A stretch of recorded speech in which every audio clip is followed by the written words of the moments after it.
Berikutnya kami persilakan kepada pembicara kita yang kedua, yang terhormat Profesor Dr. Insinyur Dwiyati Puji Mulyani MP.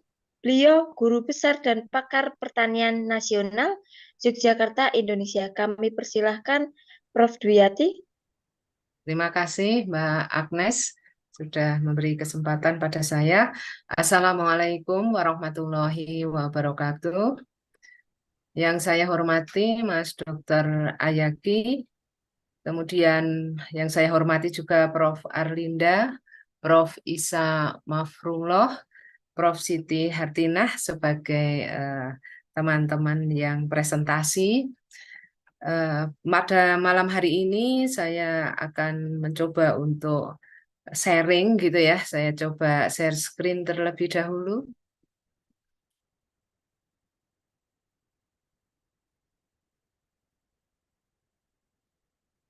Ya, proyeksi dunia pertanian Indonesia tahun 2024 dan perkenalkan saya dari Program Studi Teknologi Hasil Pertanian Universitas Mercu Buana Yogyakarta, juga ngajar di Magister Ilmu Pangan Universitas Mercu Buana Yogyakarta.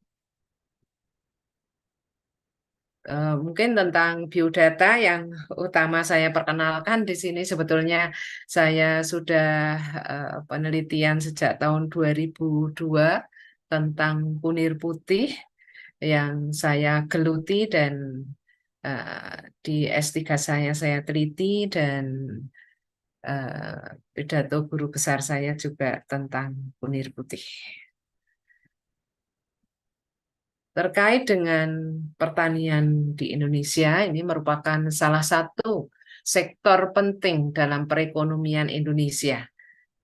Ini terbukti bahwa pada masa COVID kemarin, beberapa pabrik atau industri yang tidak terkait dengan pertanian mungkin melemah, tetapi industri yang terkait pertanian, yang kebetulan saya menjadi owner dari Kunir Putih, itu ternyata kebutuhan masyarakat meningkat dan selalu bisa dilakukan produksi. Jadi tidak harus isolasi mandiri, tetapi kalau semuanya lokal itu ternyata bisa berjalan seperti tidak ada COVID.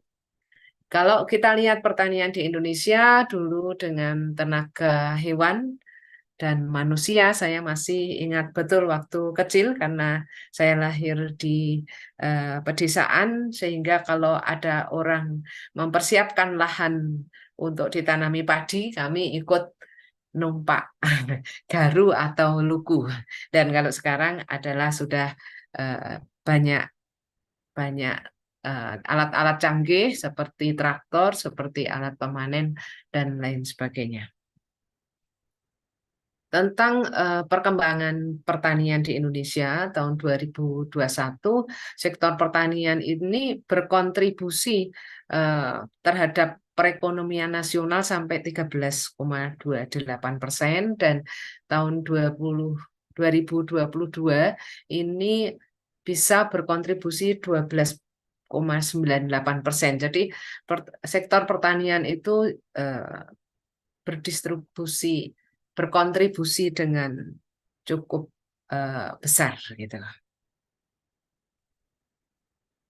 Dan di tahun 2023 pada saat Indonesia melakukan sensus pertanian ini bertujuan untuk menangkap isu-isu strategis pertanian di nasional seperti pertanian perkotaan yang mungkin dulu nggak dilakukan, digembar-gemborkan pertanian perkotaan, mungkin dengan polybag, mungkin dengan hidroponik dan lain sebagainya. Kemudian pertanian milenial, diharapkan pemuda-pemuda Indonesia itu juga ada yang terjun ke pertanian, kemudian modernisasi pertanian, ini alat-alat sekarang bantuan dari pemerintah juga cukup banyak, alat-alat modern. Kemudian pendapatan petani sebagai tolok ukur dari kesejahteraan petani yang sekarang mungkin masih agak memprihatinkan. Sektor pertanian ini sektor strategis dan berperan penting dalam kesejahteraan masyarakat di Indonesia.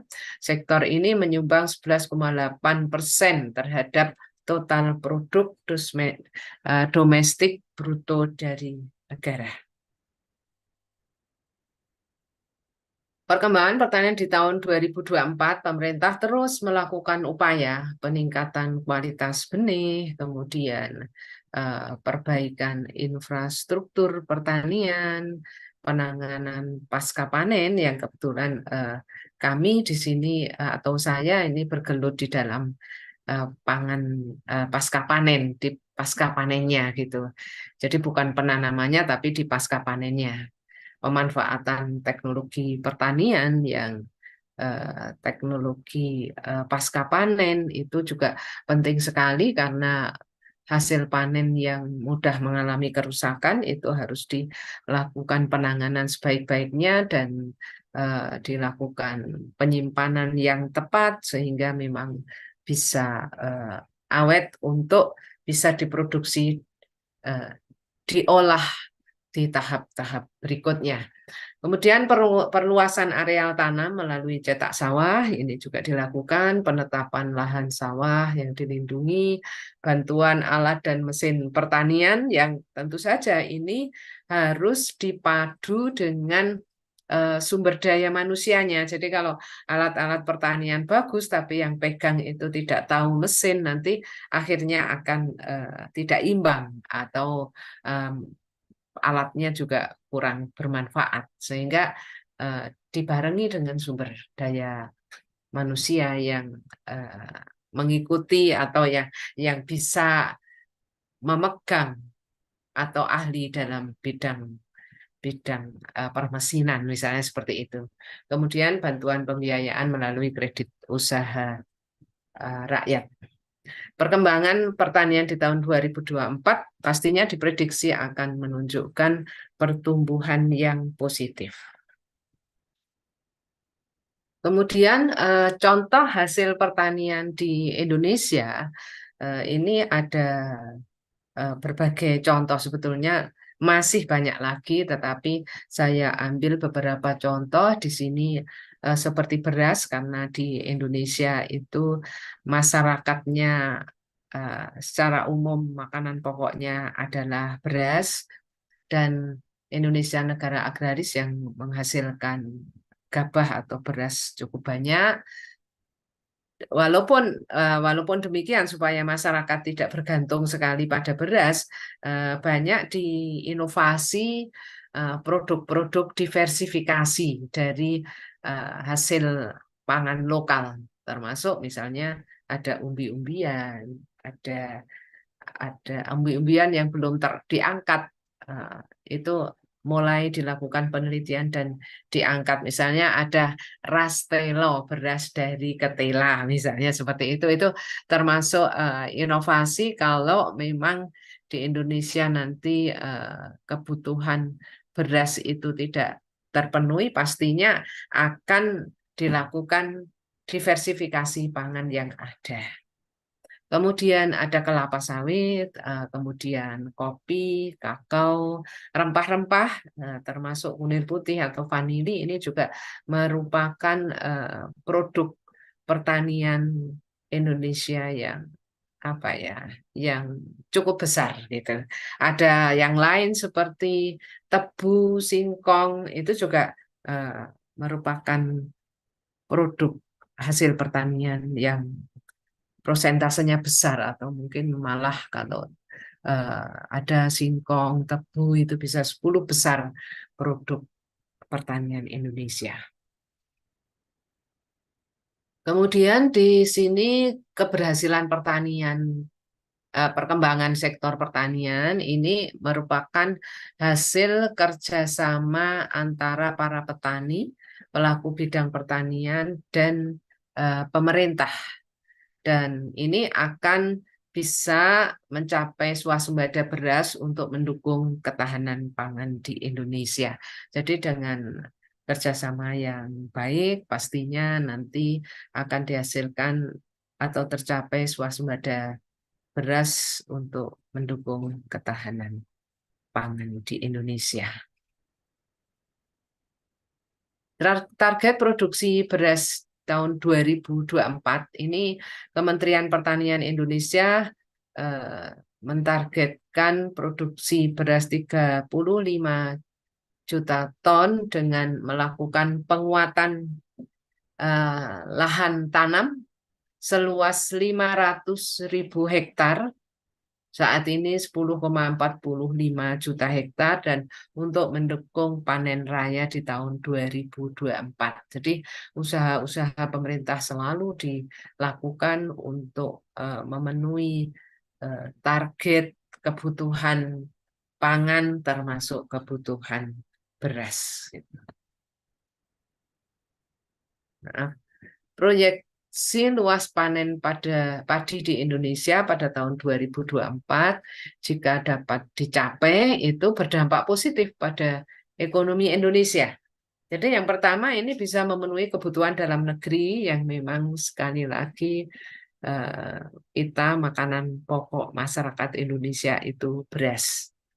Walaupun dengan pengetahuan yang sudah semakin maju, orang yang menderita sakit tertentu itu ada yang sudah mencoba untuk tidak makan nasi, misalnya seperti itu. Jadi ada yang mungkin karena kegemukan, kemudian nasi diganti karbohidrat yang lain, atau karena mungkin diabetes, ada yang nasi putih diganti nasi merah, tetapi ada yang udah saya tidak makan nasi tapi mau makan talas, variasi dengan makanan yang lain yang indeks glikemiknya rendah, misalnya seperti itu ada, tapi prosentase masyarakat yang memang kalau tidak makan nasi masih merasa lapar, termasuk saya ini masih banyak gitu ya. Kemudian yang lain adalah mengurangi ketergantungan pada impor beras. Ya, sebetulnya kita panen raya, panen beras, tetapi mungkin dengan perhitungan-perhitungan untuk cadangan makanan kurang sehingga harus impor. Mengurangi defisit neraca perdagangan Indonesia, maksudnya kalau target padi tadi tercapai, neraca perdagangan kita itu ternyata impornya lebih besar daripada ekspornya, misalnya, sehingga nanti kalau targetnya tercapai, pastinya nanti defisit dari neraca perdagangan itu berkurang atau defisitnya semakin sedikit atau kelebihan hitungannya, kelebihan impornya dibanding nilai ekspor itu semakin rendah.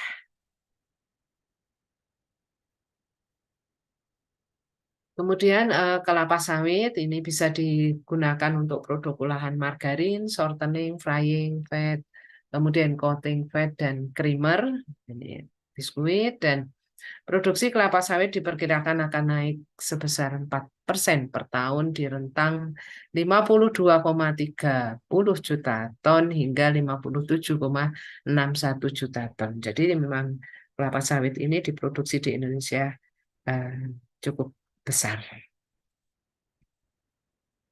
Produk olahan yang lain termasuk kopi, kopi instan, kopi biji matang, kopi rendah kafein, kopi mix, kopi celup, ekstra kopi, minuman kopi dalam botol, ini produk-produk olahan dari kopi di Indonesia. Kemudian kakao ini bisa menghasilkan minyak kakao, pasta coklat, bubuk coklat, dan selai. Dan kita sendiri tahu perkembangan anak-anak kita dengan coklat itu sangat sangat hobi makan coklat gitu ya. Jadi kebutuhan coklat atau panen coklat untuk memenuhi kebutuhan di Indonesia itu cukup tinggi. Kemudian vanili, ekstrak vanili, pasta vanili, konsentrat vanila ekstrak, vanila flavoring, konsentrat vanila flavoring oleh resin, vanili dan bubuk vanili. Nah, target dari Kementerian Pertanian ini produksi kakao di Indonesia tahun 2024 itu mencapai 1,56 juta ton. Kemudian produksi kopi, kelapa, kelapa sawit, lada, pala, dan vanili ini dapat terus meningkat. Ekspor komoditas perkebunan termasuk kopi, kakao, vanili, dan mungkin juga teh. Kebetulan saya ngajar teh itu dalam di Indonesia juga dihasilkan eh, berton-ton teh itu juga sebagian diekspor. Produksi kopi, kakao, dan vanili di Indonesia pada tahun 2024 akan terus meningkat, memberikan dampak positif pada sektor pertanian dan perekonomian di Indonesia. Kemudian contoh olahan ubi-ubian atau umbi-umbian. Proyeksi produksi umbi-umbian di Indonesia pada tahun 2024 sebesar 25,5 juta ton. Umbi-umbian itu termasuk singkong sebetulnya. Kemudian sekarang ini sedang pada digali ada umbi gembili. Umbi gembili diambil inulin, tetapi juga bisa tepung gembilinya dibuat cookies, dibuat produk-produk olahan. Jadi yang awalnya tidak diangkat atau belum digali, sekarang sudah mulai digali dan dikembangkan. Pastinya nanti kalau sudah di perhitungan ekonomi memang bagus, pastinya akan dibudidayakan dan diolah. Ini kalau yang umbi-umbian seperti uwi ungu, ini saya contohkan kebetulan ada penelitian dari Mercu Buana, ini dibuat boba, dibuat makaroni, mie, kemudian bolu, ini dibuat dari uwi ungu. Kemudian juga ada produk labu kuning. Ini juga bisa dibuat berbagai macam olahan, termasuk olahan mungkin berupa bubur, berupa cookies atau bolu kukus atau eh, mungkin apa ya, bolu atau brownies itu juga juga bisa karena ini sumber karbohidrat tetapi mempunyai keunggulan mengandung beta karotin atau provitamin A. Maaf. Ya. Kemudian produk rempah. Rempah ini bisa diolah menjadi bubuk instan, minuman jamu, kapsul, bumbu masak. Nah, pada tahun 2024 ekspor rempah ditargetkan tumbuh 25% menjadi 2 miliar dolar AS, saat ini 1,5 miliar kira-kira. Dan terjadi penambahan 4.000 restoran Indonesia di luar negeri. Nah, untuk rempah ini kebetulan saya menjadi owner salah satu jenis rempah, yaitu kunir putih. Ini yang seperti saya ceritakan tadi, pada saat pandemi itu kebutuhannya justru meningkat dan produksi tidak melemah. Selain memang kebutuhannya meningkat, bisa diproduksi secara lokal. Jadi bahan juga dipanen sendiri, kemudian tenaga kerja juga memberdayakan masyarakat sekitar, tidak perlu mendatangkan dari luar kota yang harus isolasi mandiri dan lain sebagainya, sehingga industri atau pabriknya berjalan seperti tidak ada COVID. Dan kebetulan karena rempah itu bisa meningkatkan daya imun, sehingga alhamdulillah selama COVID kami dan Laskar Kunir Putih kami atau karyawan kami itu alhamdulillah tidak tidak terpapar COVID. Ini sungguh saya syukuri. Dan untuk rempah-rempah ini pada Juli Agustus 2020 mungkin kalau Bapak Ibu memperhatikan ternyata eh, kebutuhannya meningkat sampai bisa dikatakan hilang di pasaran. Saya masih ingat betul saya memproduksi bubuk instan itu beli kencur per kilo 100.000. Dan saya jual tetap harga bubuk instan yang ada karena kami ingin juga membantu kesehatan masyarakat. Dan tadi dikemukakan oleh Prof. Arlinda juga, masyarakat sekarang sudah bisa dikatakan sadar melakukan pencegahan. Walaupun belum semuanya, tetapi sudah mulai mencegah, tidak menunggu badan itu sakit baru ke dokter, tetapi melakukan pencegahan. Jadi kalau ada tanda-tanda tensi naik, udah aku nggak makan sate dulu misalnya, itu suatu upaya pencegahan sebetulnya. Pencegahan yang lain selain jaga pola makan juga bisa juga antara lain mengkonsumsi vitamin atau mengkonsumsi suplemen atau mengkonsumsi rempah-rempah yang berwujud herbal. Itu masyarakat sudah semakin pinter, tidak menunggu sakit, tidak bisa bergerak lagi baru dibawa ke dokter, tetapi merasa ada sesuatu yang lain secara dini di tubuhnya, kemudian segera melakukan periksa gitu atau cek kesehatan di puskesmas terdekat. Kemudian ini produk olahan rempah kami, sekaligus kami ini promosikan juga. Jadi ada bubuk instan yang siap diseduh dan dikonsumsi. Kemudian ada semacam suplemen berupa kapsul kunir putih yang saya teliti sudah cukup panjang, 20-an tahun, 21 tahun. Kemudian yang sakit kanker, kemudian kurus saya padu dengan temulawak. Kemudian yang sakit kok ada sakit osteoartritis atau jantung, kami padu dengan kunir hitam. Kemudian yang gemuk badannya supaya lebih langsing, kami padu kunir putih dengan kunyit. Nah, ini ya alhamdulillah ada yang cocok gitu ya.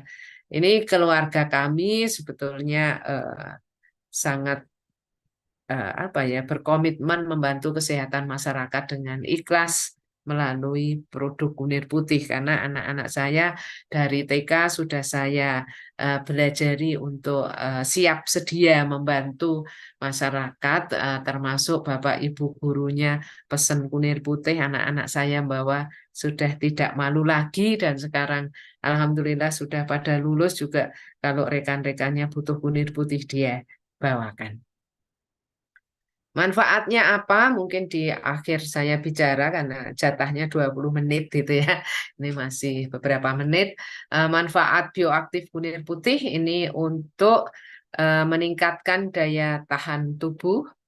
Jadi pada saat COVID, alhamdulillah ada dokter yang COVID-nya cukup panjang, 42 hari, itu minum kunir putih 2 hari terus negatif. Alhamdulillah. Kemudian mencegah dan mengobati kanker. Kanker apa saja ternyata lumayan cocok. Peradangan, mah, ambeien juga cocok. Penyakit yang berhubungan dengan lemak, hipertensi, stroke, kolesterol, asam urat, trigliserid. Dan yang kemarin itu belum lama, Dokter Endang dari Banten, kalau nggak keliru, ke Jogja dan mampir ke rumah saya karena beliau ini mau operasi batu empedu, tapi karena usianya sudah cukup banyak sehingga dia mencoba untuk herbal dan sudah menginfo bahwa 1 bulan minum kunir putih, dia bilang, Prof, 1 bulan, Prof, sudah hilang, Prof. Batu empedu saya nggak jadi operasi. Jadi dia terus woro-woro ke teman-temannya dan nge-share nomor HP saya. Alhamdulillah pada cocok. Kenapa bisa bermanfaat? Karena memang ada aktivitas antioksidan, ada polifenol, ada ribosum inacting protein yang mampu menonaktifkan, merontokkan, dan memblokir sel kanker. Nah, ini contoh kecil sebelum slide terakhir.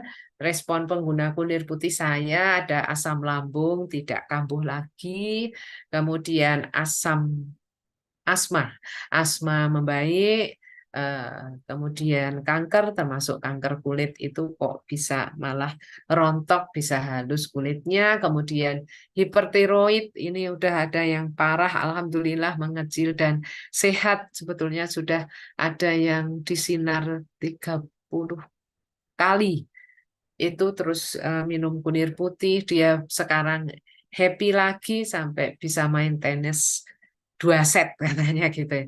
Kemudian mah kronis membaik dan kista sembuh, kemudian hamil. Alhamdulillah ada yang cocok demikian. Dan dengan penelitian kunir putih, alhamdulillah saya ada kesempatan berbagi presentasi di beberapa negara tetangga tentang manfaat kunir putih, antara lain ke Kuala Lumpur, Bangkok, Paris, Amsterdam, Jerman, Switzerland, Roma, Italia, Changsu, dan yang belum lama kemarin ini di bulan apa ya, September apa ya, 2022 itu kami ke Chiang Mai, eh, mana, Thailand, ke Chiang Mai, Thailand. Ya, demikian yang bisa saya sampaikan. Mohon maaf jika ada kurang atau salah. Semoga ada manfaatnya. Saya akhiri. Wassalamualaikum warahmatullahi wabarakatuh. Saya kembalikan kepada Mbak Agnes. Terima kasih. Terima kasih kepada Prof. Dwiyati telah memaparkan materinya pada webinar malam hari ini.